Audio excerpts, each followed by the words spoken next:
कहते हैं मृत्यु से ठीक पहले जब भगवान ने रावण से उसकी अंतिम इच्छा पूछी तो उसने ऐसे अधूरे कार्य बताए जिन्हें सुनकर स्वयं भगवान भी आश्चर्यचकित रह गए। रावण की पहली इच्छा थी धरती और स्वर्ग को जोड़ने वाली सीढ़ी बनाना, ताकि इंसान सीधे चलकर देवताओं की नगरी तक पहुंच सके। सोचिए, अगर ये संभव हो जाता तो स्वर्ग और नर्क का रहस्य हमेशा के लिए खत्म हो जाता।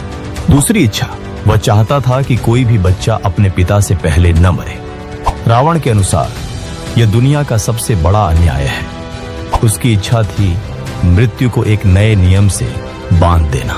तीसरी इच्छा, उसने सोचा था मनुष्य मृत्यु के समय खुद अपने पाप पुण्य देख सके। इसके लिए वह एक अद्भुत यंत्र बनाना चाहता था जिससे यमराज के दूतों की जरूरत ही खत्म हो जाती और इंसान खुद जान पाता कि उसे स्वर्ग मिलेगा या नर्क।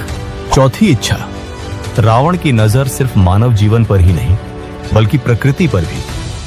वह चाहता था कि समुद्र का पानी मीठा हो जाए ताकि प्यास से कोई न मरे। सोचिए, आज अगर समुद्र मीठे होते तो पूरी दुनिया कैसी होती। पांचवी इच्छा, उसकी एक और इच्छा थी चांद को उसके काले धब्बों से मुक्त करना।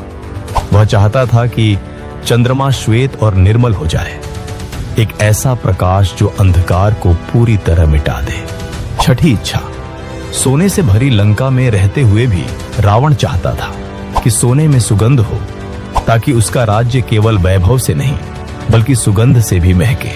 सातवीं इच्छा, उसने सोचा था बलि राजा को मुक्त करने का, वही बलि जिसे वामन अवतार ने पाताल में भेज दिया था।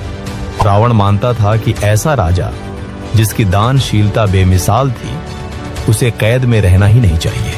आठवीं और सबसे अद्भुत इच्छा, रावण चाहता था कि पृथ्वी का भार उठाने वाले शेषनाग को मुक्त कर दे। उसने सोचा था इंद्र के वज्र और पृथ्वी के लोहे को मिलाकर एक अखंड खंभा बनाएगा जो सृष्टि का बोझ संभाले ताकि शेषनाग विश्राम कर सके।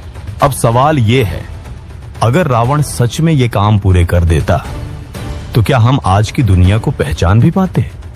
अगर आपको लगता है कि रावण सिर्फ नायक या खलनायक नहीं बल्कि एक रहस्य था तो कमेंट में लिखिए जय श्री राम और इस वीडियो को अपने दोस्तों से शेयर कीजिए।